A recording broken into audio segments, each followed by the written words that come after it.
You're watching memorable entertainment television. MeTV Tri-State.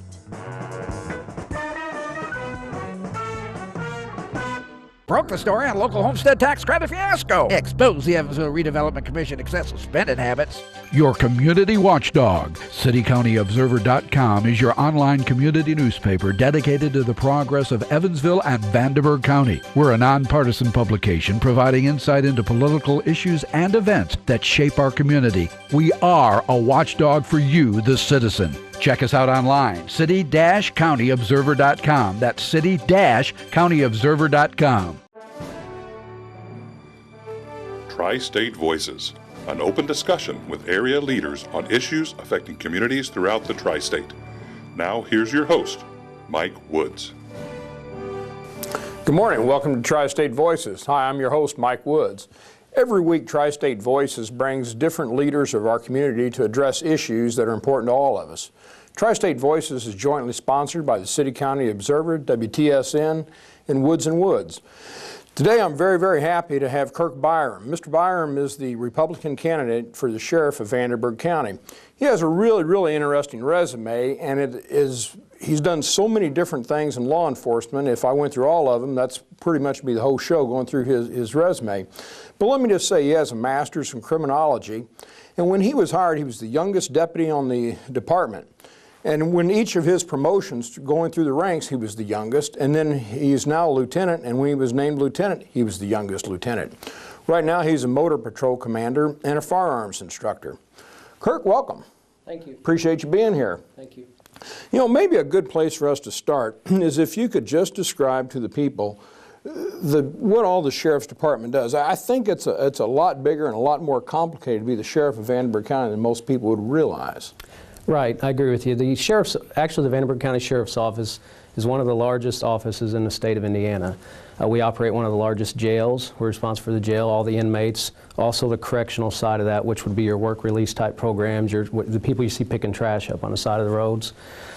We handle all the courts, transport of inmates throughout the county. That's other responsibilities of the sheriff, along with serving warrants. Any warrants within the county, we handle that because I handle all the warrant tips also.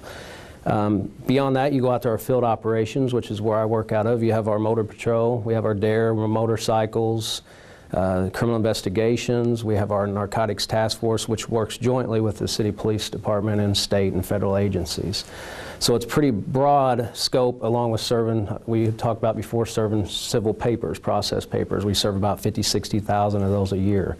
So there's a lot of duties and responsibilities that go within the sheriff's office that you are right, a lot of people might not understand that, the scope of those responsibilities. And how many full-time deputies does the department have? Currently, our number is set at about 108 sworn deputies who obviously have a badge and carry a gun. And then I understand you have some non-deputy civilian jailers in addition? Yes, sir. We have civilian jailers that operate a jail along with civilian employees. Our total staffing is approximately 250 employees for the sheriff's office. Okay. Now, I know one of the issues that you've really pushed while running for sheriff is you would like to get the reserve deputy program going. When you were hired in, you were a reserve deputy before. Is that correct? Yes. Why do you think the reserve deputy program would be beneficial to the sheriff's department? A reserve deputy program is a program that came on it's 23 years ago. I was in college attending the University of Southern Indiana. I came on as a reserve deputy because I was interested in law enforcement. People would ask me, what are you going to do? I looked at the military, I looked at law enforcement, didn't know where I was going to head. So I heard about the reserve deputy program, signed up for it, passed all the testing, and I came in on as a volunteer reserve deputy. Back when I did it, there was approximately 30 to 40 of us that handled that position. The benefit to that is it's volunteer workforce, so we're not paying for that. The county is saving taxpayer money, and we're serving a variety of functions. When I first came on, we served, I worked actually in a jail for a year, and then I started serving papers. I worked with another gentleman who's a deputy also, like myself. Back then, a lot of our deputies full-time came from the reserve deputy program. We would serve 70, 80 papers every Wednesday evening, myself and the other guy I worked with. But the scope of what a reserve program can be, what I envision it to be, is reestablish this program for the taxpayers and for the community, so we can help out and get these individuals who are interested in law enforcement, young people like myself when I was in college, You had successful business people that had always wanted to help the community and get involved in law enforcement. It's an opportunity for them to do that, also to help out. The scope of what we can do with that is just tremendous. For the county, we can serve papers, because like most people, budgets are getting cut. Our budget's getting tighter every year. So we're losing paper servers. We have some part-timers now that help, but the rest of the leftovers fall upon Motor Patrol. I handle all the day shift operations, and our deputies, and myself included, we serve papers every day. So on top of other responsibilities with transports, medicals, hospital details, patrol duties, responding to runs, we're serving papers, where this would help alleviate that. We could get reserves to step up for free to serve papers, help in the court system, help on any kind of thing we might have, special details or duties. A big one is the jail. That's a whole other issue, the jail right now, on weekends especially. We'll have deputies that get tied up, police officers, state troopers. They'll be tied up 2-3 hours in booking. So we're keeping law enforcement officers off the street for that long, waiting to get them back on the street. With this program, that's another advantage. We could put reserves in there like I did to help with booking, to help with jail operations on those busy nights, to free up, get the booking process done quicker, to get these deputies and law enforcement officers back on the street where they need to be, protecting the citizens of our county. And that's another tremendous advantage to that. You know, over the past few weeks, we've talked to a couple of people running for the county council position, and they pointed out how in last year's budget, the county council was cut the county budget from about $53 million to about $48 million, and that trend's going to continue for a number of reasons. The budget's going to get squeezed more. So while you have 108 deputies now, and your workload's probably going to continue to go up, you're not going to get more money out of the county. It's simply not there. Right. The budget, it's no secret, it's statewide. Our county's no exception. Our budget's getting cut every year. Last year, obviously, it was trimmed quite a bit. And that's the reserve program, like I said, one advantage I'm researching, looking into to get that started, to get it implemented. Commissary funds are funds that the sheriff has that we can utilize for functions related to the agency. It wouldn't take a lot of money to get a reserve program started, therefore we're not costing the taxpayer anything to get this implemented. Then in turn, they can fall into just the normal training that we have to do every year as a deputy. Every year, like you've mentioned, I'm a lead firearms instructor. I handle other disciplines.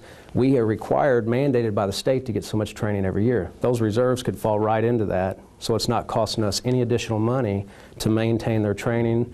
They're tested just like us. You know, they have to pass certifications and qualifications to become a reserve deputy. So the budget, that savings alone in manpower hours, once it's up, if we can get it implemented up to 20, 30 deputies, like I foresee and hope we can accomplish, which we will, that can save anywhere, man hours, $200,000–300,000 a year right there. We could save the taxpayers of this county with a fully funded or operating reserve deputy program.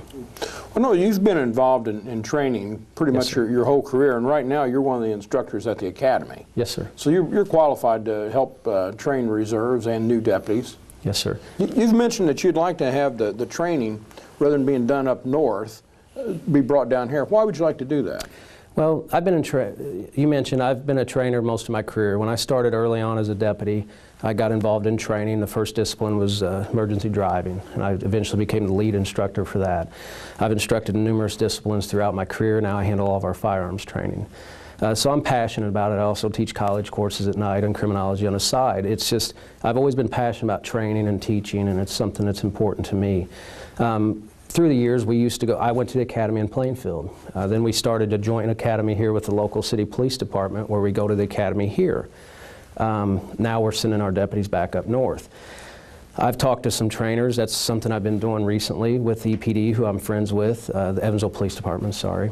And we're talking about, that's something that I am really strong about getting going, is train our people back here in our community. Keep them in our community, train them with the Evansville Police Department, train them with our department. Other agencies are coming in, surrounding agencies. This is the academy setting. Train them here locally so they're taught here the way we do things. It's going to help save us money to keep them here locally instead of paying to send them up to the Plainfield. Again, ways to hopefully save money for the taxpayers here, since these budgets are getting tight. The other option, and I think you mentioned, is we we're looking at training. I'm looking at trying to train together on everything. Every year we're mandated to get so many hours as an officer. I have to every year to maintain my status as a law enforcement officer in the state. So if we can train together on everything with the police department, firearms, emergency driving, active shooter training that we do now, all agencies are doing, train together and invite other agencies in from the surrounding communities, Newburgh, Posey County, Gibson County, Warwick County, all these counties to train with us. We use the share instructors, we share the workload, we train together, so if we don't want it to happen, but we know some type of situation will occur where it's going to take multiple agencies to help, we train together, we know how we work, we know how each other acts and reacts, and it's a much better, safer environment for all of us because we work together, train together, and it's a benefit to the entire community and the taxpayers of our community. It's a huge benefit.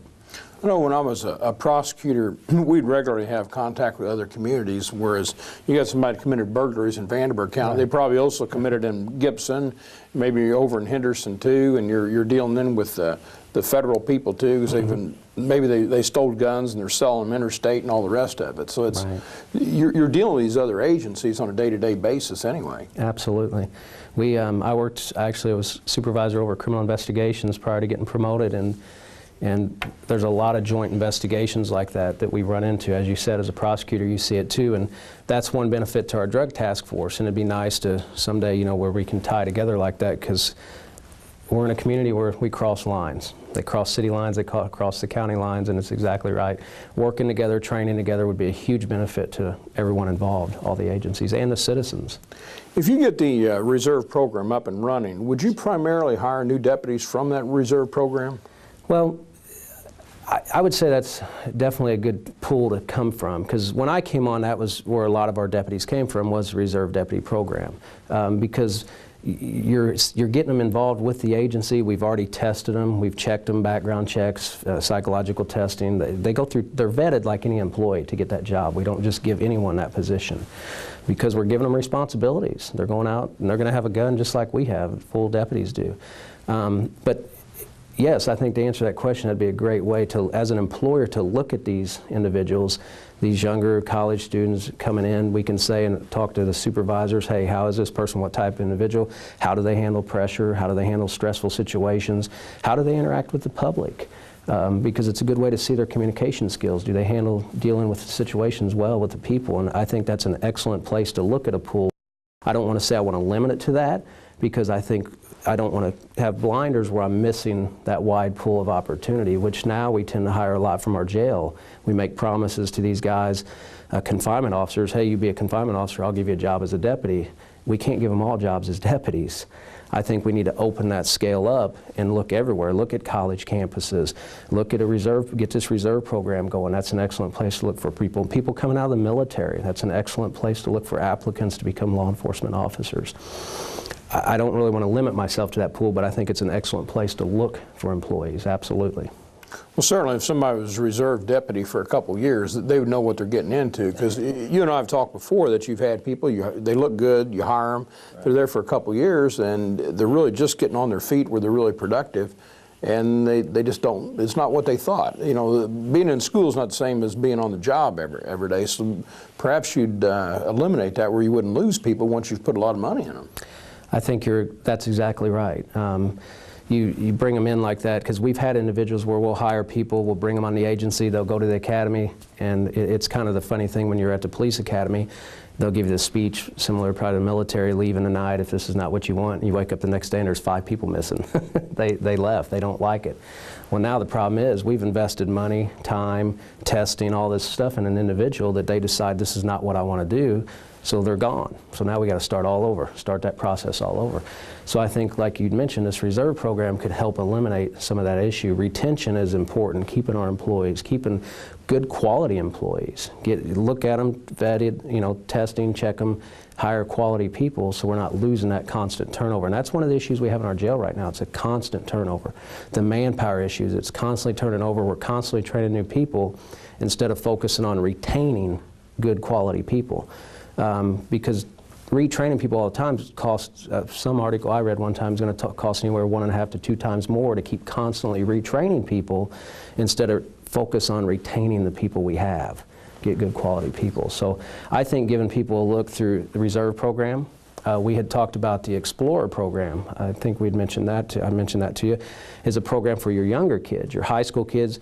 We actually have a lieutenant on our agency just started that. It's an Explorer program to where the younger high school people can get involved in this program to see, and we put them through stuff that we do on a daily basis, you know, from patrol to firearms to defensive tactics to investigations, and that's an excellent stepping stone to let them say, this is what I want to do. And then they can focus in getting into, hopefully into the reserve program if they pass, and that's another stepping stone to get them there to say, this is really what I want to do. And hopefully the good quality ones we can keep here locally, market, and hopefully we can attract and bring good quality people to our agency. Because that's my focus, is good quality people and retaining those quality people. The jail capacity issue, that seems like it'd be a perpetual problem. When I started practicing law, the local jail was under a federal court order to reduce its numbers. That went on for years and years and years. Then roughly 10 years ago, they built a new jail, and its capacity is somewhere around 512. It immediately went to capacity and has been there ever since, and is right at capacity. What are we going to do about that? I mean, there doesn't seem to be any money in the county budget to expand the jail. Where's this going? The jail, that's no secret. It's a constant problem, the jail we have. When I first got promoted to lieutenant, I actually worked over in the jail for about 4 years as a jail lieutenant on second shift, jail commander. It's a constant battle dealing with the population, and now's the time. We're coming to the season, time of the year where the population is going to go, and we're already, last time I checked, I think it was last week, we were already above capacity, above the 512. So it's a constant animal, but it involves working with the prosecutor, working with the judges, looking at other options, things that we can do for these, for the jail to try to help taxpayers out, because as you mentioned, the budget, sure, we'd love to have a jail twice the size, but we have to be able to fund that, and getting that funding that's a lot of money to do that. Options, you know, that I've looked into that we're talking about, we have the correctional complex, which is the work release, the trash pickup. We could always, I've looked into expanding the home electronic monitoring, expanding the home house arrest type programs. And another program I'm starting to research to look at that I've saw other agencies are doing is a offender reentry type program, where we'd have to get with the prosecutor and the judges here locally to get your nonviolent offenders, to give them the opportunity to find local business owners that would be willing to assist and help out with us to find these people gainful employment, find them somewhere where they can go work. They come to get assigned to our corrections. They have to pay user fees to be there, so we're making money to have them here. The county, it's not costing us. We put them out to this employer who's willing to hire these people and give them a chance, give these individuals a chance to get back into our community for that year, to work that year off. And that employer, it's an agreement that they make if this individual is willing to do it, to where if they do well, they continue to work there. Some of them are getting promoted. If they mess up, there's rules just like anything. They go back to jail. You know, that's what happens. They come back, they go to the jail side. We give someone else the opportunity to do this program. I think it's a benefit because some people want to be helped. They want that little extra help, a little extra push to get them back into the community, to show that they're going to be and help and assist and be good citizens like the rest of us and not cause issues, versus just taking an individual and going, hey, your time's up, here you go, good luck to you, we wish you the best. I think it would be a huge benefit to our community, everyone involved, to give people people that are willing to, give them the opportunity to say, here's a chance, here's some employment, get this going, and it gives them a chance to step on and hopefully move from there and go into a different position or job. It's just another option to look at to try to help alleviate the jail, because the population you're talking about, the 512, that's the jail, and we have the corrections side also that we handle. Okay, well, let's talk about the corrections side. Those are for primarily people who are nonviolent offenders. They've committed a crime, but you don't consider them a danger to the community. Right. Where are those people housed? It's actually two separate facilities, and we have the detention side, which is the 512 capacity. That's our jail, where they're secured just like any jail. Excuse me. There's a hallway that separates the correctional complex. It used to be called the safe house. A lot of people refer to it as that, and that's where they're housed over there, where we have 2 men's dorms and we have a female dorm over there. And there's just different type programs. A lot of it, like what we just discussed, is the one I'm looking into is the offender reentry stuff. I think would be a huge benefit to look into this and make that happen. The people you see that pick up the trash and stuff, those are generally people, when they first go over there, the individuals, they're called participants. They go over there, if they don't have a job, they'll do the trash pickup details until they can find some type of employment. But that's trying to give people the opportunity, just to expand that out, because the problem we have in the jail, I'd mentioned I handle warrants. The warrant tips come to me from the courier, and it's a revolving door. I see the same people over and over and over and over again. Instead of, let's try to help that. Let's try to find them something, get them gainful employment, show them there's a way to survive besides just kicking them out the door going, good luck to you. And that what happens to most people? You're going to revert back to what you know, what you're comfortable with. You're going to revert back to committing that crime because it's the easy money, the easy buck, or whatever it is. And then they turn up getting that warrant, they don't show up to court, and here we go again. So it's that constant burden, that constant deal we have to handle on the taxpayer and on the sheriff's office. Seems like so many of these people, when you boil it all down, a lot of the people you're talking about here on these reentry programs, it's substance abuse, alcohol, meth, cocaine, whatever, right? Right. Okay. Right. So I assume a lot of these people, they're being drug tested. Yes.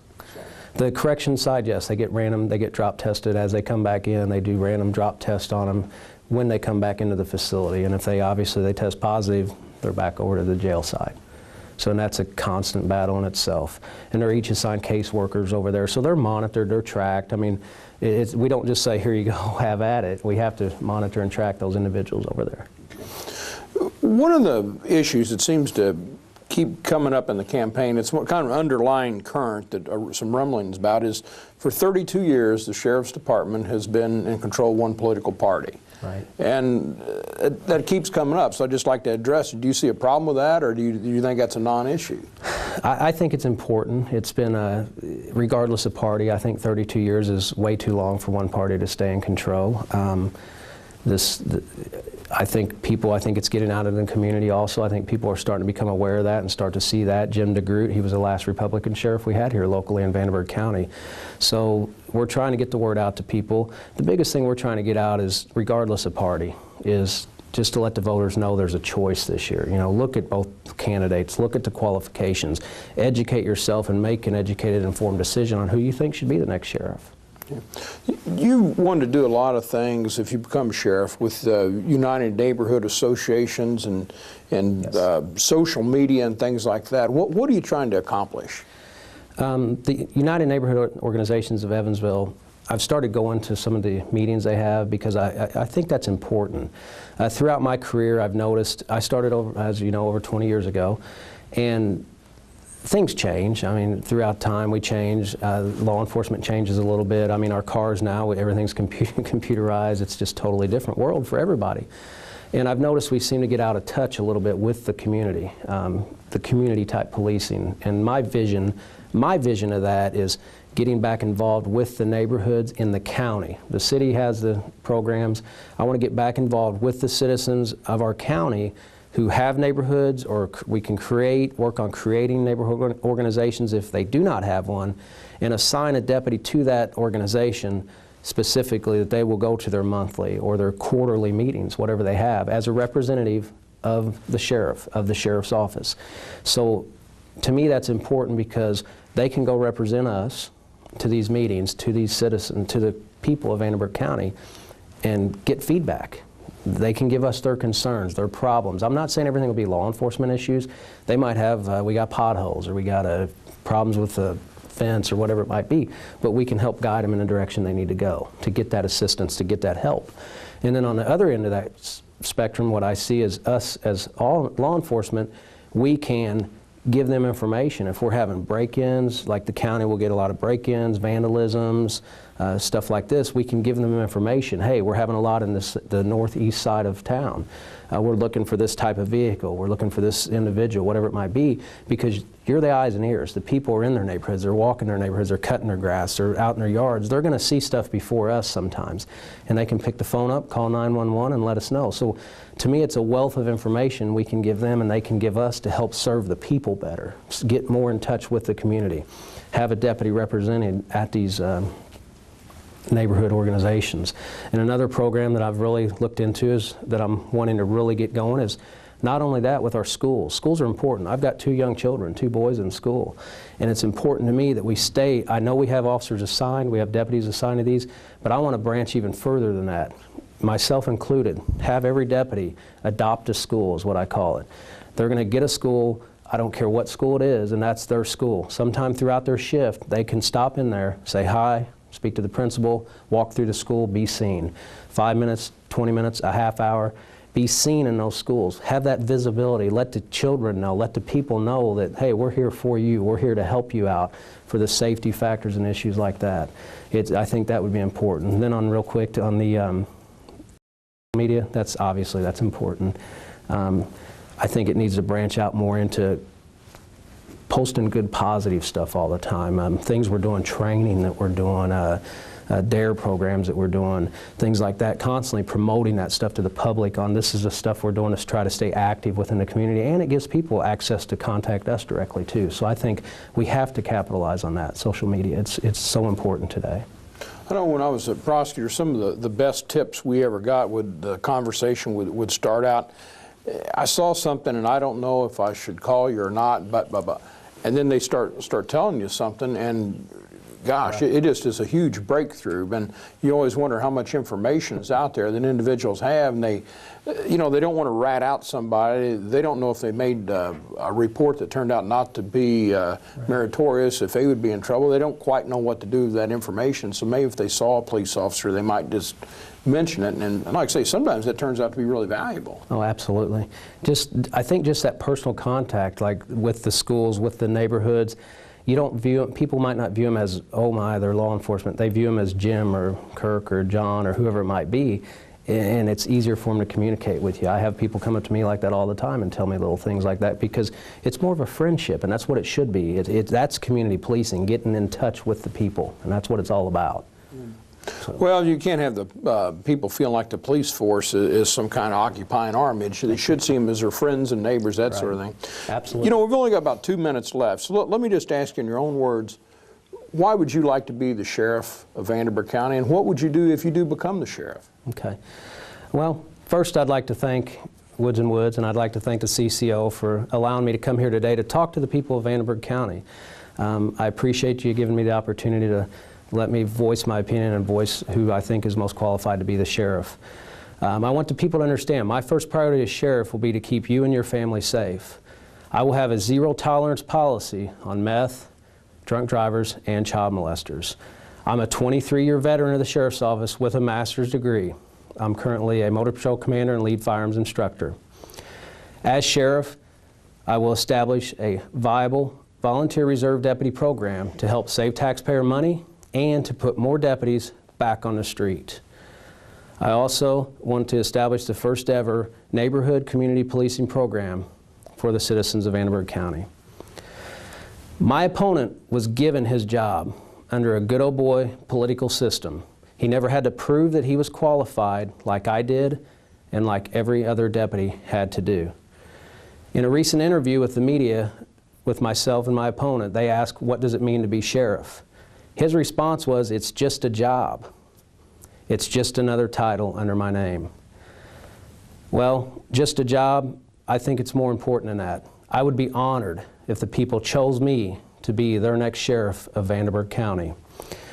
The people should be able to decide who the sheriff is. I'm looking forward to debates, and I'm looking forward to several joint appearances where the people can see who's most qualified to be their next sheriff. Because I believe there's more to being qualified than just putting it on a sign. I'm Lieutenant Kirk Byram, and I would appreciate your support. Thank you. Kirk, I really appreciate you being here. Thank you. Thank you, viewers, for joining us. Next week, we're going to have Dave Wedding, the Democratic candidate for sheriff. Thank you very much. We'll see you then.